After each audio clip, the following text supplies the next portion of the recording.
Section 2, Excitable Tissue. This is Chapter 1, Ionic Equilibrium and Resting Membrane Potential.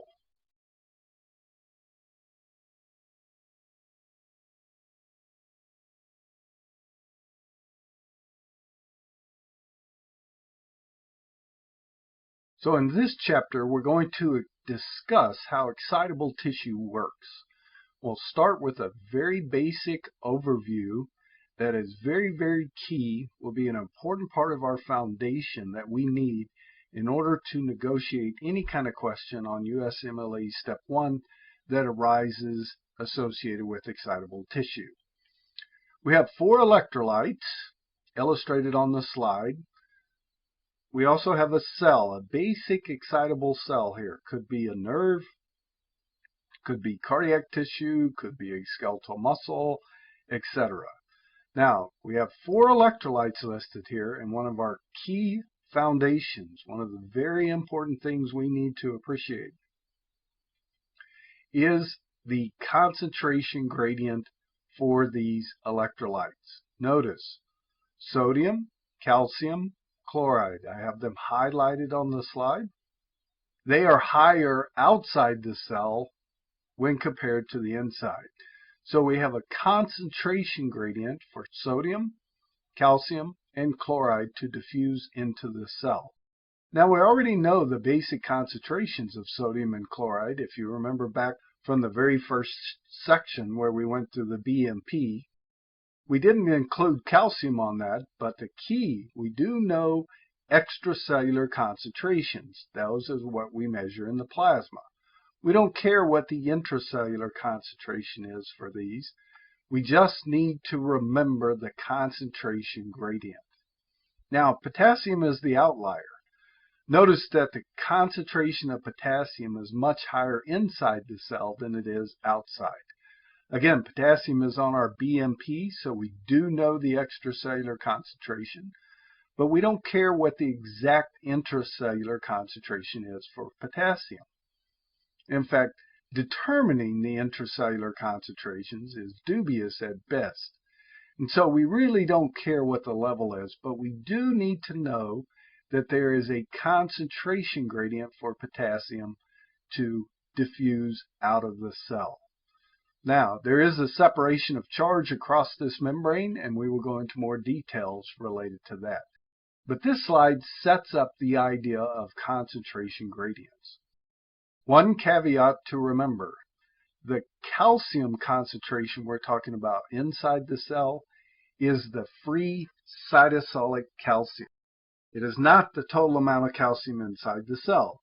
Remember, we have sarcoplasmic reticulum, endoplasmic reticulum that can store a lot of calcium. We're not talking about the calcium in those intracellular sites. What we're talking about is free cytosolic calcium. So, know the basic concentration gradients. All right, there are some key components that we have to understand in order to work with excitable tissue. Once we get these key components down, then we just build and build upon this all the way to the function of the excitable tissue. The first is membrane potential. This is the separation of charge across the membrane. It exists at rest. And hopefully you remember from physics long ago that separation of charge means there's the potential to do work. And this potential to do work is measured in volts. It's going to be more specifically millivolts for biological tissue. The EM that we indicate here, this membrane potential, is just simply the measured value. I don't know where you live, but if you go to an electrical outlet in the United States, there's 120 volts. Many other countries use 220 volts. Well, volts just means the potential to do work, and it's a magnitude of that potential. All right, that's a separation of charge. Go stick your tongue on an outlet.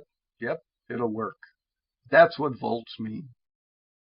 Second big concept is electrochemical gradient. We have to remember that ions diffuse based upon a chemical or concentration gradient, And as we will remember, I'm sure, this is from high to low. So from a higher concentration to a lower concentration, solutes, including ions, will diffuse.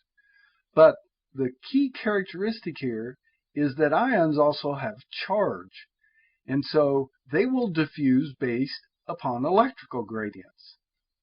Don't forget, electrical, all we have to remember is that opposites attract. Like charges repel and opposites attract. So electrochemical gradient is a mixture or combination of the two gradients driving the diffusion of ions. It is the chemical or concentration gradient and the electrical gradient. So hence the term electrochemical gradient. Next, very big concept for excitable tissue, and this is really a big one, is something called the equilibrium potential. The equilibrium potential is that membrane potential that results in no net diffusion of an ion or ions. So it's at equilibrium, all right? Equilibrium. Now, equilibrium does not mean, notice it does not say that it obliterates the concentration gradient. Equilibrium potential is that membrane potential that results in no net diffusion. Once we get to the equilibrium potential, if a cell gets to the equilibrium potential for an ion, that tendency of the ion to diffuse in one direction, say chemical gradient, is counteracted by the electrical force going in the opposite direction. So I may have a chemical gradient for it to diffuse into the cell, but I have an electrical pull driving it out of the cell. Equilibrium potential is when those two forces are in balance or they completely counteract one another. Any ion, we can calculate an equilibrium potential by using the Nernst equation. We get to use mathematics. Woohoo! Yeah, I do. Okay, maybe you're not fired up about that. But that's the importance of the Nernst equation. It calculates the equilibrium potential for any given ion. Let's talk more about the Nernst equation in just a bit. Next concept for excitable tissue is something called conductance. And it's just as the name implies. If you think about the idea of something conducting, that means that it allows the flow of electricity. We have copper wire that conducts electrical current. Well, it's the same idea here. Conductance just means the flow of ions across cell membranes. Now, remember, ions don't easily cross the lipid bilayer, and they're going to go across the cell membrane via channels. So we'll discuss channels a bit more detail in a little bit. Now, the relative permeability of the membrane to an ion is determined by the open and closed states of these channels. So the greater the permeability, the greater the conductance. So an open state leads to high permeability and thus high conductance, whereas a closed state results in low permeability and low conductance.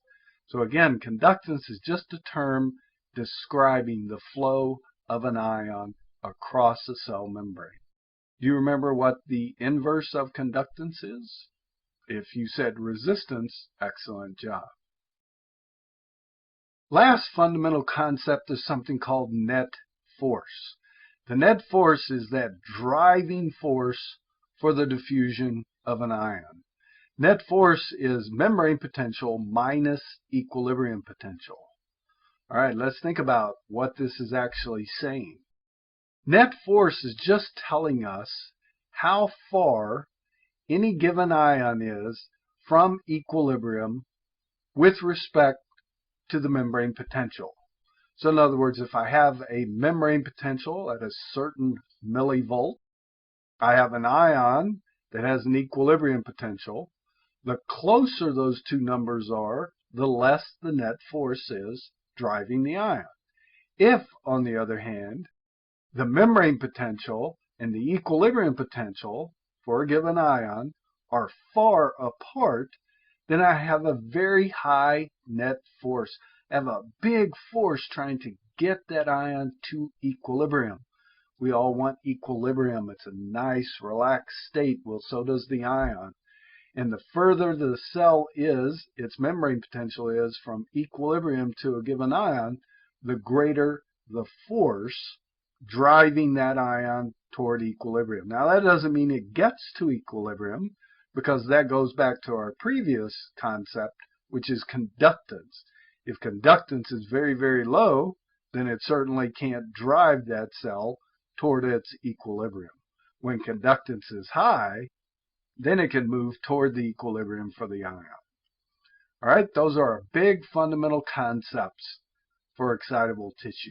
Make sure you review these and have these down very, very tightly, understand them well before we proceed on. Okay, here's a picture just to illustrate the idea of the three flavors of ion channels. Notice to the far left, our first was the ungated or leak channel. It's always open, so the ion can flux. And again, the direction that it's going to go will depend upon the electrochemical gradient for that particular ion. In this example, we have it as a potassium leak channel. Doesn't have to be potassium. Just turns out that potassium is a very important one, that we have a lot of leak channels for potassium.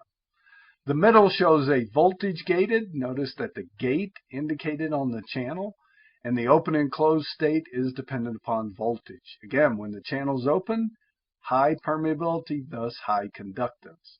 When the gate is closed, the channel is closed, we have low permeability and thus low conductance.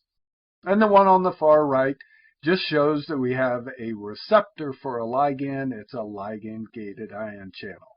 The binding of the ligand, which could be a drug, could be an endogenous compound, could be a hormone that's endogenous, whatever, it binding to the receptor influences the open and closed state. So ion channels, ion channels, ion channels. These are the key. These are the key. This is an important foundation for excitable tissue. All right, ions move across membranes through ion channels. Ion channels, ion channels, ion channels. Such a key component, a huge component for understanding excitable tissue. We're going to have three basic flavors of ion channels. The first is called an ungated channel, or also known as a leak channel. Now, an ungated or leak channel, as its name implies, is always open. So an ion can easily go across even in the resting state. So the channel is open and the ion can conduct through the channel. Now, what direction the ion goes will depend upon the electrochemical gradient for that given ion. Electrochemical gradient is a concept we discussed previously. Leak channels are going to have a big impact. They're going to determine the resting membrane potential of a cell. And as we'll discuss, we have a lot of leak channels for potassium, and so potassium becomes a key player for resting membrane potential of excitable tissue. Second flavor of ion channels is a voltage-gated channel. Now, they name these very, very nicely. A voltage-gated channel is influenced by voltage. All right, the open and closed state is determined by the membrane potential. And channels will open and or close with changes in membrane potential. The open-closed state is regulated by voltage, hence the term voltage-gated ion channel. Last but not least is a ligand-gated ion channel, and just as its name implies, this channel will have a receptor that binds a ligand, and the ligand binding will change the channel state to either an open, typically, or a closed state. So it is regulated by a ligand, hence the term ligand-gated ion channel. In the next slide, we'll look at a little picture that kind of illustrates what we just went through. Now, we indicated there were three types of channels: leak, voltage gated, and ligand gated. But there's always one in the crowd, isn't there? There's always somebody who just, yeah, they just got to be different. Well, we have one in physiology, and that is a receptor called the NMDA receptor, N-methyl D-aspartic acid, NMDA receptor. It's an outlier. It's an exception to the rule because it is both voltage and ligand gated. There's always somebody. All right, let's look to the left and we'll talk about the idea of why it is voltage gated. When the membrane potential is more negative than about minus 70 millivolts, magnesium comes in and blocks the channel. So let's say that we have a membrane potential of minus 90. Well, magnesium then is going to block the channel. The channel can't open. If, on the other hand, the membrane potential is minus 50, then this removes the magnesium block. So this shows why it is voltage gated. The magnesium block is influenced by the voltage. Now, to the right, we see the idea that we have to have a ligand bind. So it acts like a ligand-gated ion channel. Ligand comes in, binds, and can open the channel. Sometimes it depends on the voltage. If the membrane potential, let's go to our example again. Let's say that the membrane potential is minus 90 millivolts. Well, you can put all the ligand on there that you want. Channel's not going to open because of the magnesium block, voltage gated. Let's say that the cell's at minus 50. The channel won't be open, but we won't have the magnesium block. Now if a ligand comes and binds, boom, opens the channel up. So it's ligand gated. So it's both ligand and voltage gated. It's an exception to the rule. Notice what it conducts. It's a non-selective cation channel. So sodium can move, calcium can move, potassium can move, but the sodium and calcium effect is going to dominate. It will cause the membrane potential to move toward zero. So again, the NMDA receptor, it is the exception to the rule. It's both voltage gated and ligand gated. It will not open without the ligand, and it also will not open if the membrane potential is more negative than minus 70 because of the voltage block. All right, let's recap what we talked about for the NMDA receptor. The ligands are glutamate and aspartate. These are sometimes referred to as the excitatory amino acid. So when they bind, they open the channel, provided that the membrane potential is less negative than minus 70. Okay? Because if membrane potential is more negative, then this ligand's not going to work. Magnesium continues to block. If the membrane potential is positive side of minus 70, or in other words, less negative, then the binding of glutamate or aspartate will work. So I have to have a ligand, and I have to have the membrane potential at the right level for the channel to open. As I already indicated, NMDA receptors are non-selective cation channel, but don't forget that calcium coming in. Calcium can do a lot of things. Remember that a rise in cytosolic calcium can trigger a whole host of intracellular changes. So it's non-selective, but don't forget that calcium. All right, it is an exception to the rule. It's a voltage-gated and ligand-gated. That's the NMDA receptor. Well, what are the big functions we need to think about for USMLE Step 1? Number 1, pain transmission. NMDA receptor is very important. We have lots of NMDA receptors in the CNS, and it is well described that NMDA receptors are involved in the transmission and ultimate perception of pain. Let's think a little bit of pharmacology while we're here. Can we think of any drugs that block the NMDA receptor? Oh, if you said ketamine, excellent. Ketamine is a dissociative anesthetic and is an NMDA receptor blocker. Another example is phencyclidine, PCP. Yeah, people on PCP, they feel no pain because NMDA is involved in the transmission of pain. Second big function is involved in memory. NMDA receptors thought to be involved in what's called long-term potentiation of cells, and this is an important component of memory formation.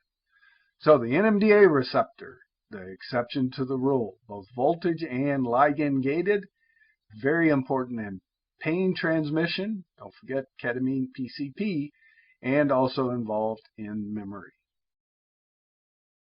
All right, now let's talk about that big concept that we mentioned before. Let's go into a little more detail and really drive home the idea of equilibrium potential. This is a membrane potential that places an ion in electrochemical equilibrium.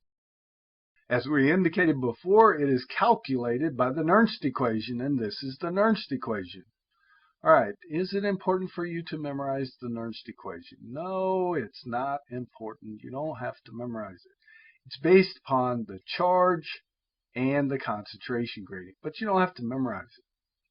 What you do need to know is that the Nernst equation calculates the equilibrium potential. Now, why is that so important? Ions diffuse in a direction that move membrane potential toward their equilibrium. So the membrane potential moves toward the equilibrium potential for that ion. So the Nernst equation calculates the equilibrium potential, say for potassium. Now, if the cell can conduct to potassium, it's going to move the membrane potential toward the equilibrium potential for potassium. Big point. And it's always going to diffuse in a direction that moves membrane potential toward its equilibrium. Now, the ion conductance, as we indicated, is proportional to the net force. So again, the further an ion is from equilibrium, if I start increasing conductance, I have a big net force trying to drive it toward its equilibrium. And of course, the permeability of the membrane for that ion.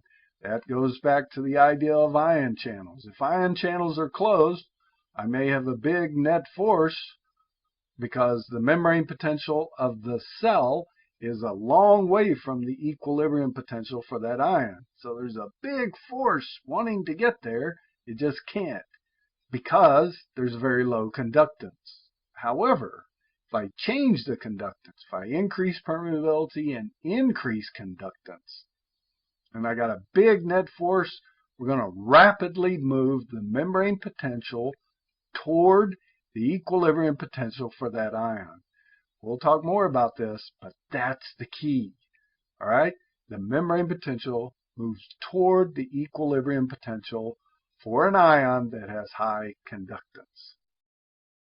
Stated again, the membrane potential moves toward the equilibrium potential for a given ion. Now, let's think about this idea.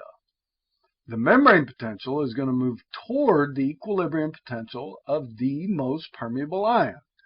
Well, let's stop and think about that. Hopefully that makes good sense. So if I have an ion that has relatively high permeability, that's going to drive the cell toward the equilibrium potential for that ion. And so ultimately, the membrane potential is going to move toward the equilibrium potential for whatever ion is most permeable. In other words, whatever ion has the greatest conductance. And that's a big key because the most permeable ion can change that fast, just rapidly. That will be the whole basis as we discuss the idea of an action potential. Now, even though it's not intuitive, it's very important to appreciate that the ion flux that we're talking about that can cause huge changes in membrane potential, the number or the amount of ions that are actually moving is negligible. So opening an ion channel is not going to alter intracellular or extracellular concentration of ions under normal conditions. All right, so I'm not changing particularly, it's particularly important to appreciate that I'm not really changing extracellular concentration of the ion. Now, we could get to the point where we change the intracellular a little bit, that calcium fluxing in, as I mentioned for NMDA, but that's not changing extracellular calcium. That is such a key component. So that movement, the movement of the ions across the membrane, is not changing extracellular concentration of that ion. Although this is not required for you to memorize, we're going to give you these numbers. Here are some equilibrium potentials for potassium, chloride, sodium, calcium. It is important to have this in your head as we work our way through this idea. So we have to know, for example, if I have a cell that is conducting potassium, has a high potassium conductance, it's going to drive that cell toward minus 95 because that's equilibrium for potassium. Contrast that with calcium. Let's say that we have a cell that has a high permeability to calcium. Well, that's going to drive that cell toward 125. Why? Because that's equilibrium for calcium. A couple of terms to use from now on. Depolarization means the membrane potential becomes less negative. All right, membrane potential becomes less negative. We mentioned a moment ago when we were talking about the NMDA receptor, cell starts at, say, minus 70. Well, if it goes to minus 50, then that's a depolarization. So we need a depolarization in a cell, for example, to remove the magnesium block on the NMDA receptor. Hyperpolarization, on the other hand, means membrane potential becomes more negative. So in our example before, we said minus 70. Let's say that the cell moves to minus 90. That's a hyperpolarization. And so a hyperpolarization is going to tend to create that voltage block, that magnesium voltage block in an NMDA receptor. Again, just an example. So we'll use these terms depolarization and hyperpolarization to describe events. So it's important to know the definitions. All right, as I indicated before, resting membrane potential. Big player is potassium. Here's the basic cell. Okay, we remember, hopefully we remember, concentration gradient for potassium is to do what? Yes, to leave the cell. We have a lot more potassium inside the cell than outside the cell.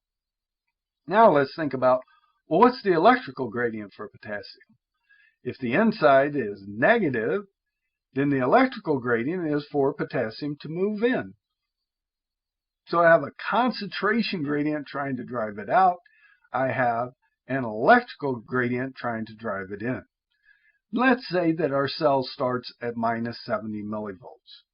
Now another thing that we mentioned earlier was that we have a lot of leak channels for potassium. All right, so that's what's illustrated on the slide. A lot of leak channels for potassium, which means potassium plays a key role in resting membrane potential.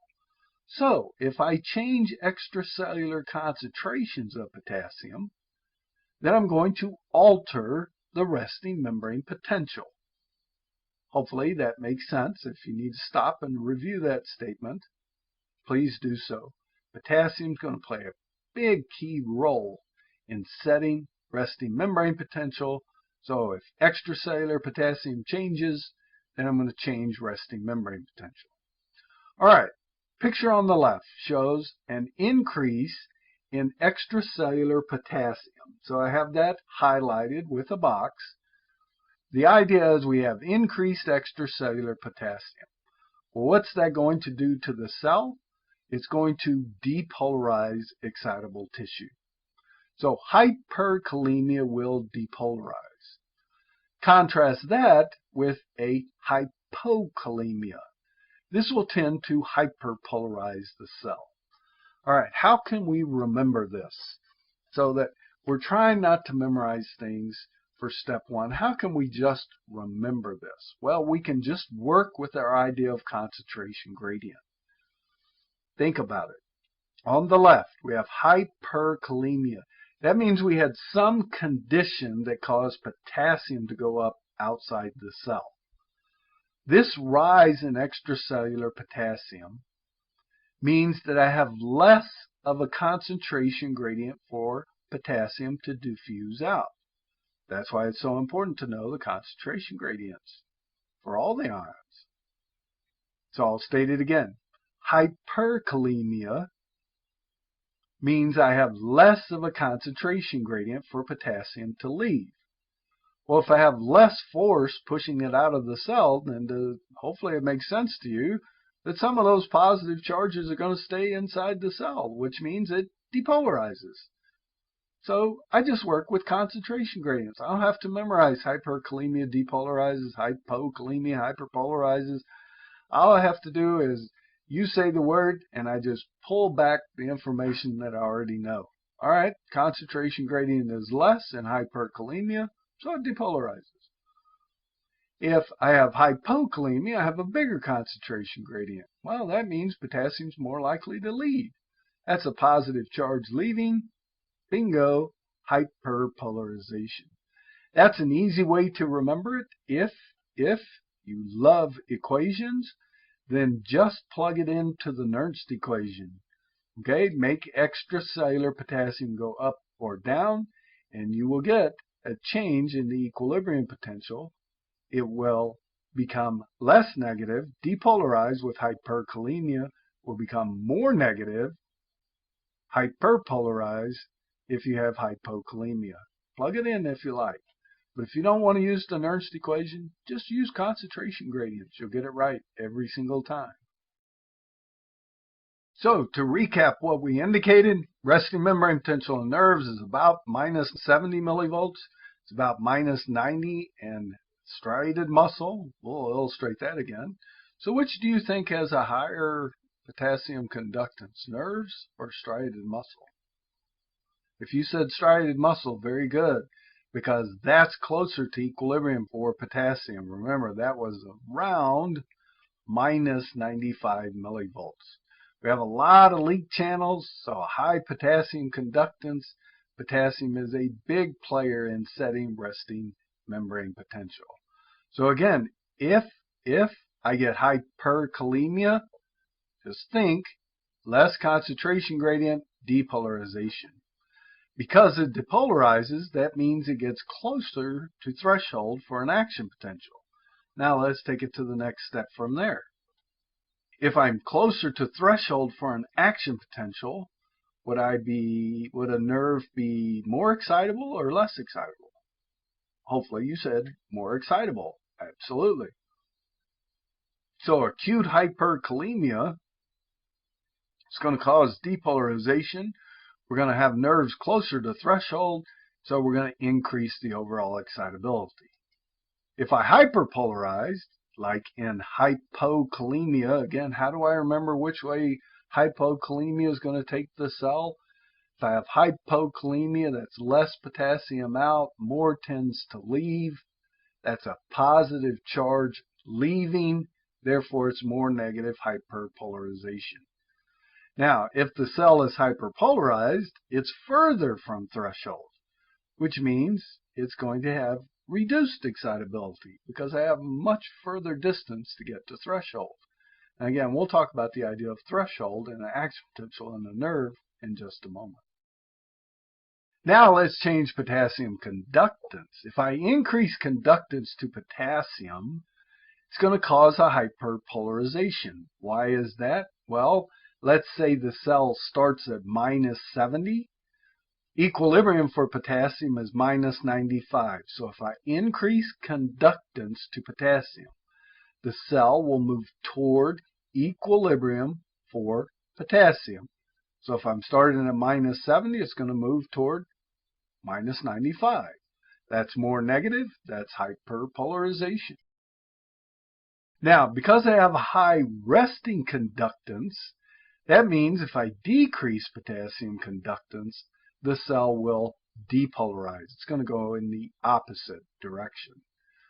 So again, always remember the cell membrane potential is going to move toward the equilibrium potential of the most permeable ion. So if I increase permeability to potassium, cell is going to move toward potassium equilibrium, which is minus 95. All right, the cell membrane is relatively impermeable to sodium, but it's not perfect. And that potassium wants to leak out because it wants to drive the cell toward its equilibrium, which is minus 95. And so we have to deal with that. And how we deal with that is the sodium-potassium ATPase.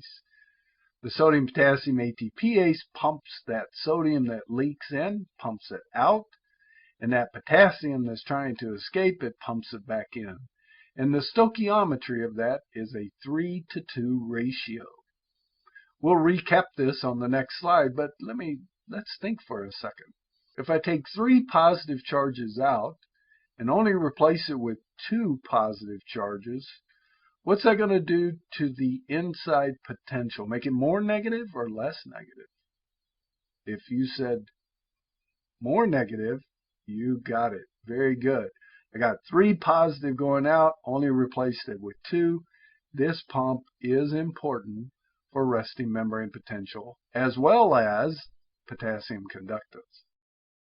All right, let's recap the main points of the sodium-potassium ATPase. Again, the membrane is relatively impermeable to sodium, but it's not perfect. Sodium still leaks in. And this sodium leak is counteracted by pumping the sodium out through the sodium-potassium ATPase. The pump is what we call electrogenic because, as we described on the previous slide, we're pumping 3 sodium out, that's 3 positive charges out, and only replacing it with 2 positive, 2 potassium. So more positive charges removed than replaced. That helps keep the inside more negative. Last but not least, I'm moving 3 solute out, replacing it with only 2 solute. So that's going to tend to cause some water flux out of the cell.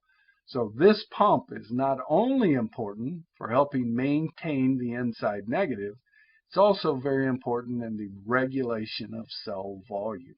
Sodium-potassium ATPase, very important pump. We will see it many, many times throughout this physiology session. All right, let's recap what we talked about for chloride. Conductance of chloride is low at rest. So changing the extracellular concentration is not going to affect it. Normally it hyperpolarizes, but let's say that I had a resting membrane potential of minus 80 or minus 90, and I increase chloride conductance. Do you see why you would initially see a depolarization? You got it, because equilibrium for chloride is minus 76. So if the cell starts at minus 80 and I increase chloride conductance, then the cell is going to move from minus 80 toward minus 76. Which way did chloride move? If I made it less negative, if I depolarized, which way did chloride go? It's a negative charge. Did it enter or leave the cell? Yeah, for depolarization, the negative charge had to leave. For hyperpolarization, the negative charge has to come inside. So same story. If resting membrane potential were minus 90 and I increase chloride conductance, I'm going to drive the cell toward equilibrium for chloride. That's minus 76. If I start at minus 90 and I go to minus 76, if I'm using a negative charge like chloride, then chloride had to leave the cell. So you can see why this is the key. If you know resting membrane potential, if you know equilibrium potential, and you know the charge of that ion, then you know exactly what's going to happen if I increase conductance. And you can answer any kind of question that relates to it, if you understand that that's the principles driving the diffusion of ions.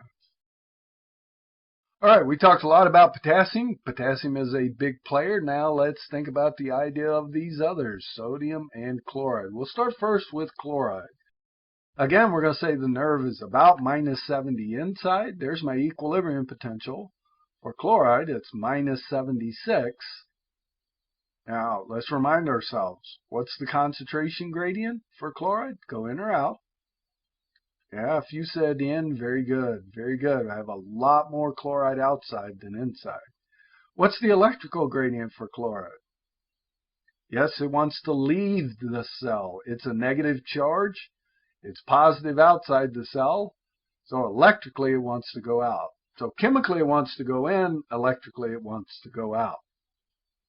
If I start this cell at minus 70 millivolts, and I increase chloride conductance, then the cell's going to hyperpolarize. How do I know that? Well, what numbers are going to move toward? Starts at minus 70, what numbers are going to move toward? You got it. What's illustrated on the slide, which is the equilibrium potential for chloride, minus 76. So if I start at minus 70 and chloride equilibrium is minus 76, if I increase chloride conductance, I'm going to hyperpolarize. So to recap, at rest, sodium conductance is very low, so changing extracellular has no effect on rest. But if I increase sodium conductance, I get a depolarization. Drive the cell toward plus 70 because that's equilibrium for sodium. Calcium is similar to sodium and to chloride in that conductance is very low at rest. So changing extracellular concentrations will have no impact on resting membrane potential. But hopefully you remember that the concentration gradient for calcium was to go in. The equilibrium potential is around plus 125. So if I have a cell starting at minus 70 and I increase calcium conductance, just like sodium, there's only one direction to go, and that's in, so it's going to depolarize. And it's going to work that cell toward 125 millivolts, plus 125 millivolts, because that's equilibrium for calcium.